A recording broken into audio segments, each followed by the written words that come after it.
कि सच में चूल्हे पर खाना बनाने का आनंद कितना प्यारा होता है गांव में, बल्कि शहरों में नहीं।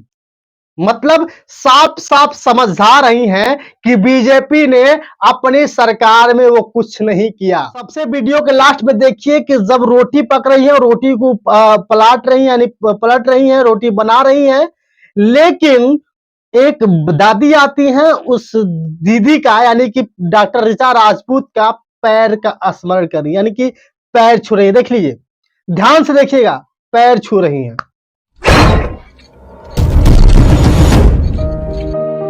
मेरे प्यारे साथियों, मैं आप सभी को एक बात बताना चाहता हूं। एक समय था कि हमारी महिलाएं गैस सिलेंडर के बारे में जानती नहीं थी, गैस सिलेंडर होता क्या है। गैस सिलेंडर बहुत सी कुछ ही महिलाएं गैस सिलेंडर का यूज करती थी, और फिर धीरे धीरे एक विस्तार हुआ, और विस्तार होने के बाद हमारे देश के प्रधानमंत्री बन गए मोदी जी। मोदी जी ने पूरे घर गांव गलियारों को पूरे सिलेंडर से इस तरह से भर दिया कि आओ आओ आओ आओ, फ्री में सिलेंडर ले जाओ, गैस ले जाओ, और खूब मन से खाना बनाओ, आपको कभी धुआं नहीं लगेगा। आप सभी को पता होगा, और आपके घर में भी सिलेंडर का यूज होता होगा, आपके घर में भी गैस का यूज होता होगा, आपकी भी महिलाएं, आपके परिवार के सदस्य लोग गैस सिलेंडर का यूज करते होंगे। लेकिन जब फ्री में सिलेंडर मिल रहा था, तो उसमें दूर दूर से लोग ढो कर ले आ रहे थे कि भैया घर भर में जितने सदस्य हैं, जितनी महिलाएं हैं, सबको सिलेंडर फ्री में लिया जाए। इतना ही, मेरे घर में भी एक दादी के नाम से, एक मम्मी के नाम से सिलेंडर मिला, उस समय फ्री में मिल रहा था। चलिए, जब सिलेंडर फ्री में मिला तो हमारी महिलाओं को लगा कि भैया बस अब लकड़ी और उपले का से हम लोगों को छुटकारा मिल गया। अब लकड़ी और उपला कभी यूज नहीं करेंगे, हम लोग अंगीठी पे खाना नहीं बनाएंगे, हम लोग चूल्हे पे खाना नहीं बनाएंगे, अब बनाएंगे तो सिर्फ और सिर्फ गैस के चूल्हे पर। लेकिन धीरे धीरे ऐसा प्रयास होने लगा, ऐसा समय आया कि लोग फिर से उपले और अंगीठी का यूज करने लगे, फिर से लकड़ी का यूज करने लगे। इतना तक कि जिस घर में अंगीठी और उपला नहीं होता था, जिस घर में लकड़ी नहीं होती थी, उस घर में खाना ही बनना बंद हो गया। क्यों जानते हैं? क्योंकि सिलेंडर का दाम जब फ्री में मिल रहा था, तो उस समय बहुत कम दाम हुआ करता था, और धीरे धीरे इसका इस तरह से विस्तार हुआ कि सिलेंडर का दाम 1200 रुपए तक पहुंच गया। फिर हमारी महिलाओं ने सोचा कि अब क्या करें, हम लोग कैसे खाना बनाएं। फिर से वही शुरुआत, चलो भैया लकड़ी तोड़ते हैं, उपला बनाते हैं, उपला खरीद लाते हैं, हम खाना बनाएंगे, उसी में खाएंगे, उसी में मस्त रहेंगे। फिर कभी हम गैस के बारे में नहीं सोचे। धीरे धीरे कभी बढ़ता रहा, कभी घटता रहा, कभी बढ़ता रहा, कभी घटता रहा। लेकिन हमारी महिलाओं को क्या पता था, हमारे लोगों को क्या पता था कि जब से हमारे देश के प्रधानमंत्री मोदी जी बने हैं, तब से जिस तरह से सुचारू रूप से व्यवस्थाएं मिल पा रही हैं, उसी तरफ महंगाई भी बहुत चरम सीमा पर है। अभी घोसी का चुनाव बीता है, मध्य प्रदेश में चुनाव है, राजस्थान में चुनाव है, छत्तीसगढ़ में चुनाव है, इस तरह से चुनाव है, और 24 में फिर से हमारे देश के प्रधानमंत्री बनने का मौका मिलने की आशा करते हैं हमारे देश के प्रधानमंत्री नरेंद्र दामोदर दास मोदी जी। इसलिए उन्होंने गैस सिलेंडर का दाम सबसे कम कर दिया। जानते हैं कितना? 1200 रुपए से 900 रुपया कर दिया, 200 रुपए कम कर दिया। सोचिए कितनी बड़ी बात है। जब 350 रुपए सिलेंडर हुआ करता था, तो हमारे लोगों को महंगा दिखता था।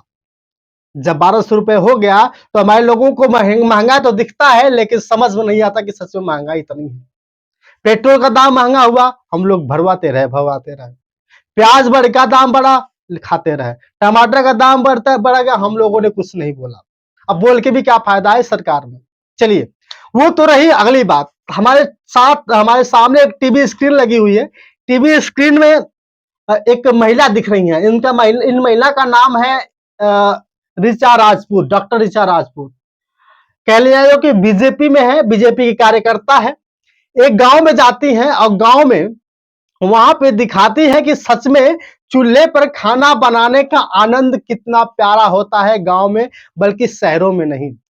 मतलब साफ साफ समझा रही हैं कि बीजेपी ने अपनी सरकार में वो कुछ नहीं किया।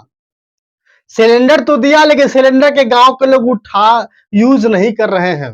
अब बताइए, हमारी जो बहन है, ये जो डॉक्टर ऋचा राजपूत है, सोची थी कि चलो हम गरीबों का दुख तो बांट ले रहे हैं, गरीबों का हाल जान रहे हैं, लेकिन उनको यह नहीं पता कि जिस घर में घर घर सिलेंडर पहुंचा था, उसी घर में वो सिलेंडर की जगह चूल्हे पर रोटी बन रही है।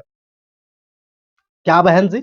अब ये बताइए कि क्या सच में मध्य प्रदेश में चुनाव है, राजस्थान में चुनाव है और फिर 24 में चुनाव है, किसकी सरकार बनेगी? यहाँ पे डॉक्टर राजपूत जो है, ऋचा जी लगातार ट्रोल की जा रही हैं कि बहन जी आपने तो महंगाई देखी नहीं, आपने अंगीठी पे जाकर के खाना बनवा रही हैं। और सबसे बड़ी बात है, आपको सबसे बड़ी बात दिखाना चाहूंगा, सबसे लास्ट वीडियो के सबसे लास्ट में देखिए, सबसे वीडियो के लास्ट में देखिए कि जब रोटी पक रही है, रोटी को पलट रही है, यानी पलट रही है, रोटी बना रही है, लेकिन एक दादी आती हैं, उस दीदी का यानी कि डॉक्टर ऋचा राजपूत का पैर का स्मरण कर रही है, यानी कि पैर छू रही है। देख लीजिए, ध्यान से देखिएगा, पैर छू रही हैं। मतलब साफ साफ जाहिर होता है कि ये गरीब महिला जाती है बीजेपी के कार्यकर्ता के पास, अपने हक जताने की कोशिश करती है, उनसे हक अपना दुख दर्द सुनाने की कोशिश करती है कि कम से कम चलो भैया हमारे दुख को जान लेंगे, इसीलिए वो पैर छूती हैं। और वो भी हमारी दीदी यानी डॉक्टर ऋचा राजपूत बड़ी मुस्कुराहट के साथ शांति से कुछ नहीं बोलती हैं और ध्यान ही नहीं देती हैं। लग रहा है कि गरीबों का यहाँ पे उद्धार और उत्थान हो रहा है।